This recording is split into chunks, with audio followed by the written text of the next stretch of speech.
It's sports சினிமாவில் இந்த இப்படி என்ன நினச்சி பார்க்க போகிற முடியும் பார்த்தீங்கன்னா பிக் பாஸ் சீசன் 8ஓட இப்போ 24 ஹவர்ஸ் ஸ்ட்ரீமிங்கில் வந்து பார்த்திங்கன்னா தர்ஷிகா வந்து அந்த ரவா லட்டு இஷ்யூ வந்து போயிட்டு இருந்தது வந்து பார்த்துருந்தோம்.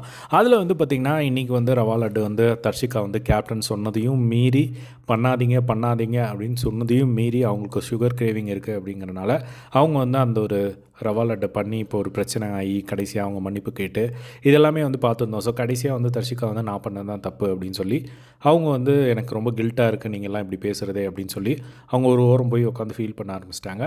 உடனே வந்து விஷால் வந்து பார்த்திங்கன்னா சமாதானப்படுத்துறதுக்காக வந்து தர்ஷிகா கிட்டே வந்து போகிறாங்க. ஸோ தர்ஷிகா வந்து விஷால் மேலே சாஞ்சு அவங்க வந்து ஃபீல் பண்ணிகிட்ருக்காங்க. அப்போ அவங்க ஒரு சில விஷயங்கள் வந்து சொல்கிறாங்க. இந்த மாதிரி நான் ஃபர்ஸ்ட்டு வந்து அதை வந்து ஒரு கேசரியாக செய்யலாம் தான் வந்து பார்த்தேன். பட் இருந்தாலும் எனக்கு சுகர் கிரேவிங் இருந்தனால சரி நல்லா வருது அப்படின்னு சொல்லிட்டு ரவா லட்டை வந்து நான் பண்ணேன். இப்போது அது வந்து எல்லாருக்காகவும் தானே நான் பண்ணேன். எனக்கு இப்போது அது வந்து ஒரு மாதிரி கில்ட்டாக இருக்குது எனக்கு அப்படிங்கிற மாதிரி சொல்லி அவங்க ஃபீல் பண்ண ஆரம்பிச்சிட்டாங்க. அதுக்கு விஷால் வந்து சொல்லிட்டு இருந்தார், இல்லை அவனுக்கு என்ன இருக்கும் அப்படின்னா ஜெஃப்ரி வந்து தான் வந்து ஒரு கேப்டன் பதவியில் இருக்கேன். ஸோ நம்ம கேப்டனாக இருக்கும்போது யாரும் நம்ம சொல்கிறத கேட்கவே மாட்டேங்கிறாங்களே அப்படிங்கிற ஒரு குற்ற உணர்ச்சி அவனுக்குள்ளே வந்து வந்துருச்சு. அதனால தான் வந்து இந்த ஒரு இவ்வளோ பெரிய பிரச்சனை ஆகிடுச்சு. ஸோ நீ வந்து எதுவுமே வந்து ஃபீல் பண்ணாத அப்படின்னு சொல்லி வந்து விஷால் வந்து பார்த்திங்கன்னா தர்ஷிகாவை சமாதானப்படுத்திட்டு இருந்தது பார்க்க முடிஞ்சது.